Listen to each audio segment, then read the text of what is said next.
Hi guys, welcome to English for WBCS classes. তো আজকের ভিডিওতে যেটা ডিসকাস হবে সেটা হচ্ছে how to prepare for English to score 22+ out of 25 in prelims. ঠিক আছে, তো ইংলিশে 25টা কোশ্চেন আসে, সকলেই জানো। তো যারা একদম বিগিনার তারাও সেই 25টা কোশ্চেনের মধ্যে 22 নাম্বার তুলে আনতে পারবে।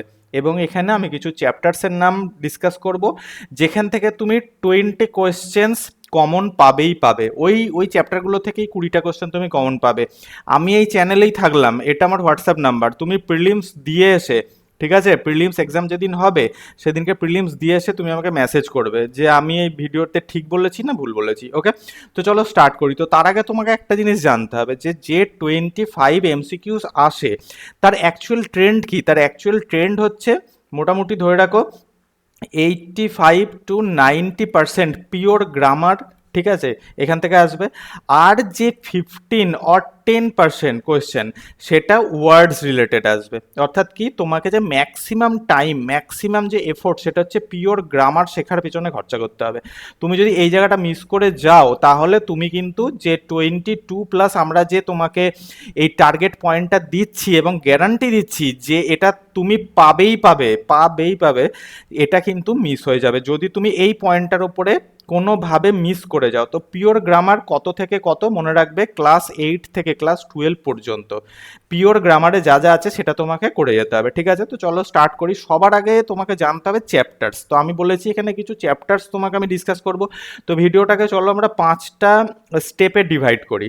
ফার্স্ট আমরা দেখব সেই চ্যাপ্টারগুলোর নাম যেখান থেকে আমি গ্যারান্টি দিচ্ছি যে 20 MCQs তুমি পাবে। ঠিক আছে, তারপর আমরা দেখব উইকলি স্ট্র্যাটেজি। তোমাকে শুধু চ্যাপ্টারগুলোর নাম দিয়ে আমি অরফ্যানের মতো ছেড়ে দেবো না, ঠিক আছে, তোমাকে আমি উইকলি স্ট্র্যাটেজি অর্থাৎ ফার্স্ট উইক স্ট্র্যাটেজি আমি বলে দেবো। ধরো আজকে আমি ভিডিও বানাচ্ছি 19th, তার মানে ধরো তোমার যে স্ট্র্যাটেজি স্টার্ট হবে সেটা 21 অক্টোবর। ঠিক আছে, 21 অক্টোবর থেকে তুমি এই স্ট্র্যাটেজিটা স্টার্ট করতে পারো। ওকে ওকে, নেক্সট আমি তোমাকে বলবো রিডিং মেটেরিয়ালস।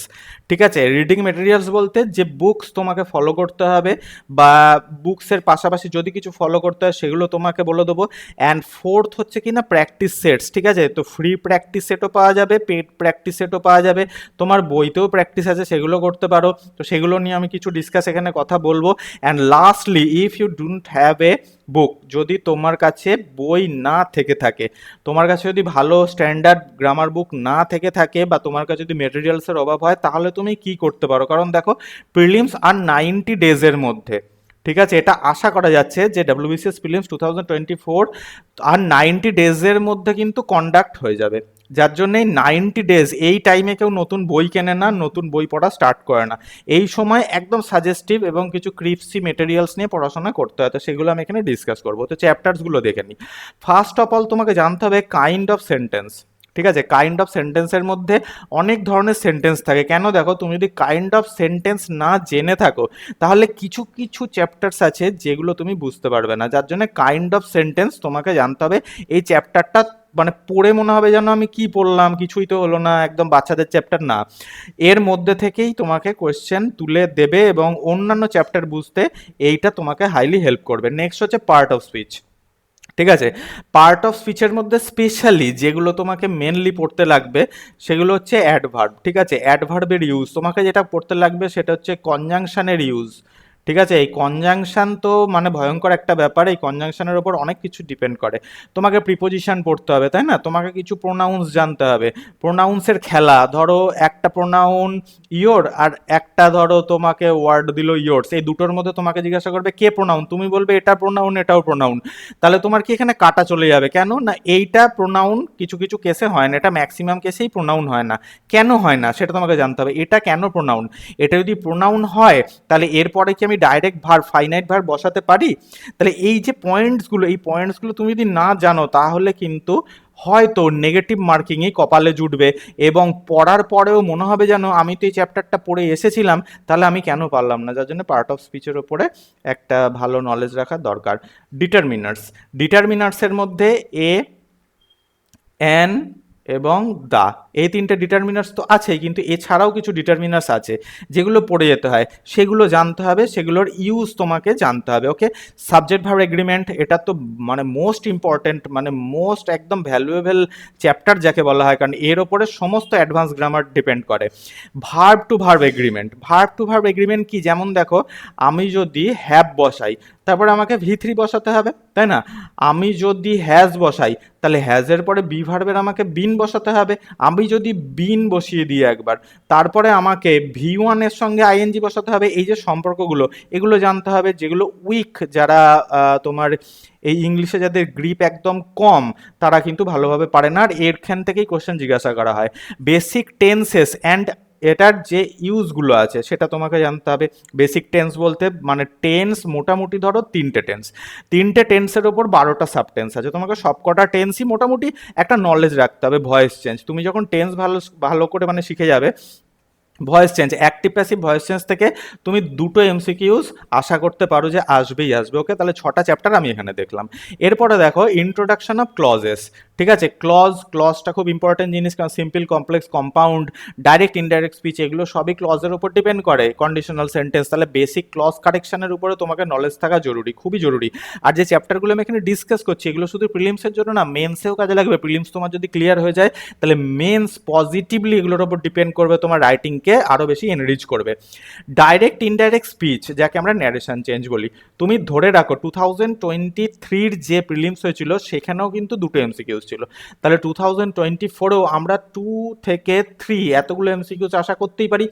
কন্ডিশনাল সেন্টেন্স তুমি দুটো এমসিকিউজ আশা করতে পারো। কন্ডিশনাল সেন্টেন্স মানে হচ্ছে যেগুলো ইফ দিয়ে স্টার্ট হয়, যেগুলো ধরো আনলেস দিয়ে স্টার্ট হয়, যেগুলো ধরো প্রোভাইডেড দিয়ে স্টার্ট হয়, তাই না? যেগুলো এগুলো দিয়ে স্টার্ট হয়, তার উপরে কোশ্চেন তোমার আসবে, ঠিক আছে? Sequence of tense and mood, ঠিক আছে? Sequence of tense and mood এটা খুব ইম্পর্টেন্ট চ্যাপ্টার, কারণ এর উপরেই কন্ডিশনাল সেন্টেন্সগুলো ডিপেন্ড করে। ডাব্লিউএইচ বা ইন্টারোগেটিভ সেন্টেন্স ফরমেশন, অর্থাৎ কি কোশ্চেন বানানো বা কোশ্চেন থেকে তোমার ডাইরেক্ট চলে আসা স্টেটমেন্টে, যেগুলোকে বলা হয় কোশ্চেন ট্যাগ, ঠিক আছে? সে ট্যাগ কী করে বানানো যায়। Basic introduction of simple sentence, simple sentence কি, কেন সেটা সিম্পল সেন্টেন্স, তাই না? সিম্পল সেন্টেন্সের মধ্যে যেমন দেখো, ধরো সাবজেক্ট, মাথায় রাখতে হবে যে একটা সেন্টেন্সের সাবজেক্ট আনলিমিটেড থাকতে পারে, কিন্তু যেটা ফাইনাইট ভার্ব ওটা একটাই থাকবে, ঠিক আছে? এই যে সিম্পল সেন্টেন্স কি, কোথায় তার ইউজ হয়, কেন আমি ওটা শিখবো, কিভাবে কোশ্চেন আসতে পারে প্রিলিমসে, এগুলো খুব ইম্পর্টেন্ট জিনিস, আর এখান থেকে কোশ্চেন আসে, এগুলো মানে এগুলোই শিখতে হয়, ঠিক আছে? ওকে, নেক্সট দেখো basic introduction of complex sentence, basic introduction of compound sentence. তাহলে এই 14টা চ্যাপ্টার আমি এতক্ষণ ডিসকাস করলাম, এখান থেকেই তুমি মোটামুটি 5 থেকে 6টা এমসিকিউস তুমি এখান থেকেই পেয়ে গেলে। চলো এবার দেখো 15 নাম্বার যে চ্যাপ্টার, সেটা তোমাকে দেখতে হবে বেসিক ডিগ্রি অফ কম্প্যারিজন। এটা অ্যাডজেক্টিভ চ্যাপ্টার থেকেও আসতে পারে, এটা অ্যাডভার্ব চ্যাপ্টার থেকেও আসতে পারে, ঠিক আছে? দুটোই পড়ে যাওয়া ভালো। বেসিক প্রিপোজিশন কি আর বলবো, এটা তো সকলেই জানো যে বেসিক প্রিপোজিশন এবং অ্যাপ্রোপ্রিয়েট প্রিপোজিশন দুটো কিন্তু আলাদা জিনিস। তো বেসিক যে প্রিপোজিশন মানে মাস্ট পড়ে যেতে হবে। যেমন আমি তোমাকে বলি যে তোমার ঘড়িতে কটা বাজে, তুমি বলবে ইন মাই ওয়াচ, তাই না? কিন্তু এটা রং, মনে রাখতে হবে বাই মাই ওয়াচ। আমার ঘড়িতে কটা বাজে, বাই মাই ওয়াচ। আচ্ছা, একটা গরু যদি একটা ছায়ার মধ্যে বসে থাকে, ঠিক আছে? একটা দেখো ছায়া ইংরাজি কিন্তু শেড বা শ্যাডো, এর সঙ্গে অনেকে না এই শেডটা গুলিয়ে ফেলে। এই শেড হচ্ছে ছাউনি, আর এই শেড হচ্ছে কি, ছায়া। যখন এই শেড বলবে, বানানটা খেয়াল রাখতে হবে, তখন আমাকে বলতে হবে কি না ইন, আর যখন এই শেড আসবে তখন আমাকে বলতে হবে কি না আন্ডার, ঠিক আছে? তাহলে এই দুটো এক জিনিস নয়, এর ওপরে একটা ডিটেল তোমার নলেজ থাকা দরকার। এই ওয়ার্ড টু ওয়ার্ড ভ্যারি করলেই মুশকিল, এবং এখানেই কিন্তু WBPSC বলো, যে কোনো এক্সাম কন্ডাক্টিং এজেন্সি বলো, তোমার নলেজের সঙ্গে খেলে যাবে, ঠিক আছে? The most expected phrasal verb, সব ফ্রেজাল ভার্ব পড়ার দরকার হয় না, কিছু কিছু ফ্রেজাল ভার্ব পড়তে হয়, কিছু কিছু ছাড়তে হয়। কোনগুলো পড়তে হবে, কোনগুলো ছাড়তে হবে, তার থেকে ফ্রেজাল ভার্বে মোটামুটি ধরে রাখো 500 তুমি যদি ফ্রেজাল ভার্ব পড়ো, তাহলে তোমার একটা তুমি কমন পাবে, তাও পাবে কিনা সন্দেহ আছে। এখানে একটা ট্রেন্ড আছে, যে ট্রেন্ডটা তোমার সঙ্গে ডিসকাস করা দরকার। দেখো আগে কি হতো, আগে তোমাকে একটা সেন্টেন্স দেওয়া হতো, ঠিক আছে? সেন্টেন্সের মধ্যে একটা ফ্রেজাল ভার্ব মেনশন করা হতো, এবং 4টে অপশন দেওয়া হতো, এবং 4টে অপশনের মধ্যে ডাইরেক্ট অ্যান্সার বলে দেওয়া হতো। এখন এটা করা হচ্ছে না। এখন কি করা হচ্ছে না, ফ্রেজাল ভার্বের সেম মিনিংয়ে তোমাকে এখানে আরেকটা ফ্রেজাল ভার্ব দিয়ে দেওয়া হচ্ছে, বা আরেকটা ইডিয়মস দিয়ে দেওয়া হচ্ছে, বোঝা গেল? হয় তোমাকে এখানে ওয়ার্ড দেবে, ওয়ার্ড ধরো দিল না, তোমাকে এখানে আরেকটা কি অ্যাপ্রোপ্রিয়েট প্রিপোজিশন দিয়ে দিল, এই ফ্রেজাল ভার্বের যে মিনিং সেই মিনিংটা সেম সিমিলার মিনিংয়ে, বা একটা ইডিয়মস দিয়ে দিল। ঠিক আছে, এগুলো তোমাকে জানতে হবে এবং এই রিলেট করে করে পড়তে হবে। কিভাবে পড়বে? তোমার কাছে যদি অ্যাডভান্স গ্রামার বুক থাকে তাহলে তোমাকে প্রচুর খাটতে হবে। তো খাটতে যদি না চাও, তারও সলিউশন আছে এই হোয়াটসঅ্যাপ নাম্বার, এখানে তুমি একবার হোয়াটসঅ্যাপ করে দেখতে পারো। আচ্ছা, মোস্ট এক্সপেক্টেড ইডিয়মস, একই ব্যাপার, তোমাকে ইডিয়মস দেবে, তার অ্যান্সারটা তোমাকে ফ্রেজাল ভার্বে জিজ্ঞাসা করবে, তখন তুমি কি করবে? তাহলে তোমাকে এক্সপেক্টেড যে ইডিয়মস তার সঙ্গে ফ্রেজাল ভার্বের মানে রিলেট করে করে পড়তে হবে। কনফিউজিং ওয়ার্ডস, যাকে হোমোনিমস বলা হয়, অর্থাৎ কি একই রকম উচ্চারণ কিন্তু বানান আলাদা, তাই না? তো এই চ্যাপ্টারটা ভালো করে পড়ে যাও। রিসেন্টলি দুটো এমসিকিউজ এর উপর থেকে জিজ্ঞাসা করা হচ্ছে। One word substitution, one of সাবস্টিটিউশনের সব থেকে বড় কথা হচ্ছে কি না, আগে ওয়ান ওয়ার্ড সাবস্টিটিউশনকে ডাইরেক্ট জিজ্ঞাসা করা হতো, এখন ডাইরেক্ট জিজ্ঞাসা করা হচ্ছে না, এখন ট্রু ফলস দিয়ে জিজ্ঞাসা করা হচ্ছে। মানে প্যাটার্ন চেঞ্জ হচ্ছে, বুঝতে পারছো? অর্থাৎ কি আগের মতো করে পড়াশোনা করলে এখন চলবে না। আমি মোস্ট অফ দ্য ভিডিওতে দেখি যে সেই মানে বস্তা পচা কিছু কোয়েশ্চেন সেখানে ডিসকাস হচ্ছে, ঠিক আছে, জাস্ট ভিউকে ধরে রাখার জন্য, কিন্তু এখন প্রিপারেশন সেই লেভেলে নয়, এখন প্রিপারেশন অন্যরকম, ওয়ান ওয়ার্ড সাবস্টিটিউশন পড়তে হবে। নেক্সট চ্যাপ্টার নাম্বার 22, সিনোনিম এবং অ্যান্টোনিম। তুমি কত পড়বে সিনোনিম অ্যান্টোনিম? প্রচুর সিনোনিম অ্যান্টোনিম আছে, মানে একটা ডিকশনারি মুখস্থ করলেও হয়তো তোমার কমন না আসতে পারে। তাই তোমাকে মাথায় রাখতে হবে যে হিন্দু, দ্য ইন্ডিয়ান এক্সপ্রেস, এই সব নিউজ পেপারে বেসিক্যালি কী ধরনের সিনোনিম অ্যান্টোনিম হচ্ছে। আচ্ছা, কিভাবে কিভাবে তুমি সিনোনিম অ্যান্টোনিমকে কভার করবে? দেখো, 99% ছেলেমেয়েরা ওয়ার্ড পড়ে এবং মুখস্থ করে, কিন্তু না, আমি সবসময় বলি প্রেফিক্স অ্যান্ড সাফিক্স ধরে মাথায় রাখো। প্রেফিক্স সাফিক্স ধরে একটা ওয়ার্ডকে খুব তাড়াতাড়ি তোমার মনে রাখা যায় এবং খুব তাড়াতাড়ি ওটাকে ডাইজেস্ট করা যায়। ডাউট ক্লিয়ারিং, অ্যাডভান্স কিছু নলেজ তোমার রাখতে হবে, অর্থাৎ কি যেখানে ডাউটসে ছেলেমেয়েরা ভোগে, তাই না? সে ডাউট অনেক কিছু হতে পারে, ধরো সিকোয়েন্স অফ টেন্সের ওপর হতে পারে, সেখানে ক্লজ কারেকশনের ওপর হতে পারে, সেখানে সিনোনিম অ্যান্টোনিমের ওপর হতে পারে, প্রিপোজিশনের ওপর হতে পারে, যে কোনো কিছুর ওপরই হতে পারে, তার ডাউট যেন না থাকে।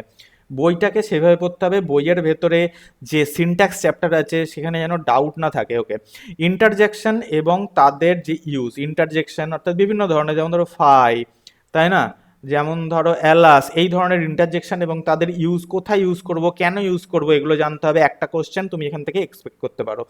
প্রেফিক্স সাফিক্স খুব ইম্পর্টেন্ট জিনিস।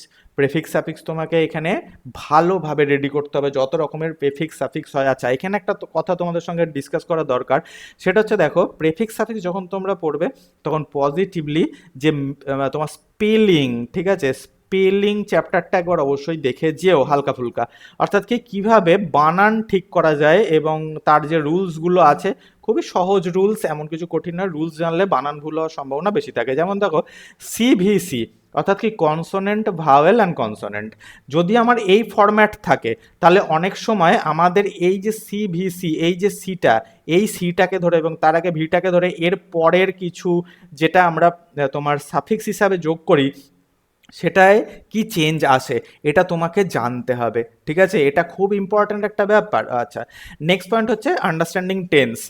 আন্ডারস্ট্যান্ডিং টেন্স মানে হচ্ছে কি না, আগে যে টেন্সগুলো পড়েছো সে টেন্সগুলোর এবার টাইম ফ্রেম ধরে কোনটা কার আগে হয়, ঠিক আছে, কোনটার সঙ্গে কি সম্পর্ক। যেমন এখানে আমি একটা ছোট ডিসকাস করি, সেটাতে দেখো সিম্পল পাস্ট, ঠিক আছে, এসপি সিম্পল পাস্ট, আর ধরো প্রেজেন্ট পারফেক্ট, এই দুজনের মধ্যে ডিফারেন্স কি? এই দুজনের মধ্যে যেটা মেন ডিফারেন্স সেটা হচ্ছে কি না, টাইম মেনশনিং। তার মানে একটা টাইম মেনশন থাকবে, একটা টাইম মেনশন থাকবে না, সেটা আমি কি করে বুঝবো? আর এগুলোর ওপরেই পিএসসি ঠিক ঘুরিয়ে পিছিয়ে কোশ্চেন করে দেবে। লাস্টলি এই চ্যাপ্টারগুলো যখন তোমার পড়া হয়ে যাবে তখন তোমাকে কম করে 5 সেটস পিডিএফ মক টেস্ট অর্থাৎ অফলাইন মক টেস্ট তোমাকে দিতে হবে, এবং সেকেন্ড অনলাইন প্র্যাকটিস সেটস তোমার হাতে থাকতেই হবে। এবং এই অনলাইন প্র্যাকটিস সেটসগুলো মানে ডাইনামিক হতে হবে। ডাইনামিক মানে হচ্ছে ধরো আজকে যে তুমি 7টা অনলাইন মক টেস্ট দিলে, বা ধরো এই সপ্তাহে 7টা অনলাইন মক টেস্ট দিলে, তাহলে পরের সপ্তাহে অন্য 7টা অনলাইন মক মানে প্র্যাকটিস সেট দেবে। এই সেম 7টা দিলেই হবে না, কিন্তু পিডিএফে যেগুলো থাকবে সেই কোশ্চেনগুলো অ্যাকচুয়ালি মানে বেস্ট কোশ্চেন থাকবে, যেগুলো তুমি বারবার প্র্যাকটিস করতে পারো। তাহলে এই 28টা স্টেপস, 28 স্টেপস তোমাকে 22+ মার্কস কিন্তু অ্যাচিভ করতে হেল্প করবে।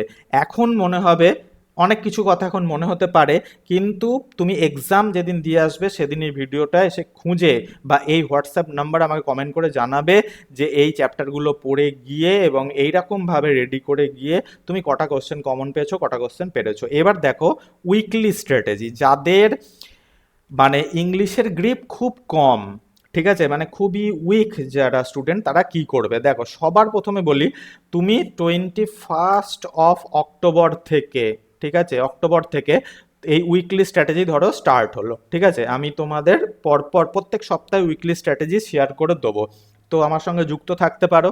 তো দেখো উইকলি স্ট্র্যাটেজি যখন তুমি যাবে, ফার্স্ট যারা একদম বিগিনার্স, একদম বিগিনার্স, তারা প্রথম না ভার্বটাকে আগে চেনো। কারণ এই ভার্বটা তুমি যদি না জানো যে ভার্ব কি, কত রকমের ভার্ব হয় এবং সে ভার্বগুলো কোথায় ইউজ হয়, কেন ভার্বগুলো চেঞ্জ হয়, তাহলে তুমি কোনো কিছুই এখানে বুঝতে পারবে না। যার জন্য তুমি ফার্স্ট উইকে ভার্বকে ধরো, আচ্ছা তুমি ফার্স্ট উইকে প্রিপোজিশনকে ধরো, তুমি ফার্স্ট উইকে অ্যাপ্রোপ্রিয়েট প্রিপোজিশন ধরো, ঠিক আছে। এবং যদি ভার্বটা তোমার তাড়াতাড়ি পড়া হয়ে যায়, তাহলে তুমি টেন্সকে ধরতে পারো, টেন্স চ্যাপ্টারকে ধরতে পারো। তাহলে ফার্স্ট উইক অর্থাৎ কি না 21 অক্টোবর থেকে আমি তোমাদের 28 অক্টোবর পর্যন্ত এই 4টে চ্যাপ্টারের একটা উইকলি স্ট্র্যাটেজি দিলাম। ভার্ব পড়ো, ভার্বের সঙ্গে টেন্স পড়ো, প্রিপোজিশন পড়ো, অ্যাপ্রোপ্রিয়েট প্রিপোজিশন পড়ো। অর্থাৎ এইগুলো, এই 4টে চ্যাপ্টার থেকে তুমি 4টে কোশ্চেন, মিনিমাম 4টে কোশ্চেন এক্সপেক্ট করতেই পারো। তাহলে 22 পাওয়ার জার্নিতে 4 মার্কস আমরা কিন্তু 28 অক্টোবরের মধ্যেই তোমার সঙ্গে শেয়ার করে দিলাম। এটা শুধুমাত্র WBCS নয়, এটা পিএসসি ক্লার্কশিপের জন্য কিন্তু হাইলি ইম্পর্টেন্ট। উইকলি স্ট্র্যাটেজি আমি তোমাদের ফার্স্ট উইকে দিয়ে দিলাম। সেকেন্ড উইক অবশ্যই এর ওপর আমি একটা তোমার কোয়েশ্চেন সেট বা মক টেস্ট আমি এখানে কন্ডাক্ট করাবো, সেটাও আমি এর নেক্সট ভিডিওতে দিয়ে দেবো, ঠিক আছে, যার জন্য যুক্ত থাকতে পারো। ওকে, এবার হচ্ছে রিডিং মেটেরিয়ালস। দেখো রিডিং মেটেরিয়ালসের মধ্যে একটাই বই পড়ো, 10টা বই পড়ার দরকার নেই। আর এখন মার্কেটে যেসব নোট ফোট পাওয়া যাচ্ছে সেগুলোর উপর ভরসা না করেই ভালো। সেটা হচ্ছে PK দে সরকার, ঠিক আছে, PK দে সরকার অথবা PC দাস, ঠিক আছে। এই দুটোর মধ্যে যে কোনো একটা বই তোমাকে জোগাড় করতে হবে এবং পড়তে হবে। অনলি এই বইটাই তোমাকে পড়তে হবে। এটাও বেঙ্গলি ভার্সন পাওয়া যায়, এটাও বেঙ্গলি ভার্সন পাওয়া যায়। তুমি যে দুটোর মধ্যে যে কোনো একটা বই মানে জোগাড় করে নাও, তোমার হার্ডলি হয়তো 500 টাকা পড়বে। এবার তোমার যদি মনে হয় যে আমি 500 টাকা খরচা করব না, তাহলে তুমি কি করবে, কারণ এই সময় এই বইগুলো নতুন কেউ কেনে না। যখন 90 days অ্যাহেড মানে প্রিলিমস আসছে, তখন কেউ নতুন বই কিনে পড়া শুরু করে না। তাহলে তুমি কি করবে, সেই ব্যবস্থা আমি এখানে করে দিচ্ছি, ঠিক আছে, তোমাকে 500 টাকাও খরচা করতে হবে না। ওকে, নেক্সট দেখো প্র্যাকটিস সেট, ঠিক আছে। প্র্যাকটিস সেট তুমি দুইভাবে পাবে, একটা অনলাইন পাবে। তাহলে অনলাইন তুমি কোথায় পাবে, তুমি আমাদের যে অফিসিয়াল ওয়েবসাইট আছে englishforwbcs.in, গুগলে সার্চ করো, সেখানে চলে যাও, সেখানে তুমি ইংলিশের প্র্যাকটিস সেট পেয়ে যাবে। এছাড়াও এই ভিডিওর ডেসক্রিপশানে আমি লিঙ্ক পিন করে দিচ্ছি, সেখানেও তুমি ডাইরেক্ট গিয়ে প্র্যাকটিস সেট পেয়ে যাবে। তাহলে প্র্যাকটিস সেট তুমি দাও, আগে ফার্স্ট প্র্যাকটিস করো, ঠিক আছে। তাহলে প্র্যাকটিস এখানে পেয়ে গেলে এছাড়াও তোমার কাছে যে বইগুলো থাকবে সেই বইগুলো থেকেও তুমি প্র্যাকটিস করতে পারো, ঠিক আছে। তাহলে প্র্যাকটিস এইভাবে করো। নেক্সট হচ্ছে কি না, যদি তোমার কাছে বই না থাকে, অর্থাৎ তুমি যদি নতুন বই এখন স্টার্ট করতে না চাও, তাহলে আমাদের যে অনগোয়িং কোর্সটা চলছে, এই দেখো বই না থাকলেও চলবে। WBCS প্রিলিমসে 23 মার্কস এবং পিএসসি ক্লার্কশিপে তুমি 27 মার্কস, অর্থাৎ কি 90% মার্কস আমরা তোমাকে গ্যারান্টেড করিয়ে দেবো। এই প্রিলিমসে মানে 30-র মধ্যে তুমি 27 পাবে এবং 25-এর মধ্যে 23 পাবে। স্ম্যাশ প্রিলিমস ইংলিশ ফাউন্ডেশন যে অনলাইন কোর্স আমাদের চলছে, এটায় তুমি অ্যাডমিশন নিতে পারো, ঠিক আছে। তার জন্য হোয়াটসঅ্যাপ নাম্বার এখানে দেয়া হয়েছে। তার থেকেও বড় কথা হচ্ছে এখানে 50% অফ আছে। 50% অফ মানে এই কোর্সটার জন্য, এই কোর্সটার জন্য, ঠিক আছে। অর্থাৎ কি না, এই তোমার স্ম্যাশ প্রিলিমস যেটা ফাউন্ডেশন কোর্স, এই কোর্সটার জন্য তোমার হয়তো হার্ডলি 449 টাকা পড়বে। 3 ইয়ার্স তুমি এটাকে চালাতে পারবে, অ্যাক্সেস করতে পারবে, আনলিমিটেড টাইম তুমি ওয়াচ করতে পারবে। তার মধ্যে মেটেরিয়ালস, তার মধ্যে নোটস, তার মধ্যে মক টেস্ট, তার মধ্যে প্রত্যেকটা চ্যাপ্টারের ওপর ডিটেল ভিডিও সুন্দরভাবে বোঝানো আছে। প্রায় 125 স্টুডেন্টস অলরেডি এনরোল করে গিয়েছে। এই কোর্সটা আমাদের আসছে আপকামিং, যেখানে আমরা তোমার প্রিলিমস এবং মেন্সের জন্য ইংলিশে যারা দুর্বল তাদেরকে ইন্টিগ্রেটেড প্রিপারেশন আমরা করাবো। এটা 21 অক্টোবর লঞ্চ হবে। এই হোয়াটসঅ্যাপ নাম্বারে কন্ট্যাক্ট করে, এখানে হোয়াটসঅ্যাপ নাম্বার দেওয়া আছে, আমাদের সঙ্গে কন্ট্যাক্ট করে এর সম্পর্কে আরও তুমি ডিটেল জানতে পারো। তো এই ছিল আজকের ভিডিও, যেগুলো আমি ডিসকাস করলাম সেগুলো পজিটিভলি তোমাদেরই জন্য। Career is yours, future is yours, and all is yours. Thanks for watching, দেখা হচ্ছে নেক্সট ভিডিওতে।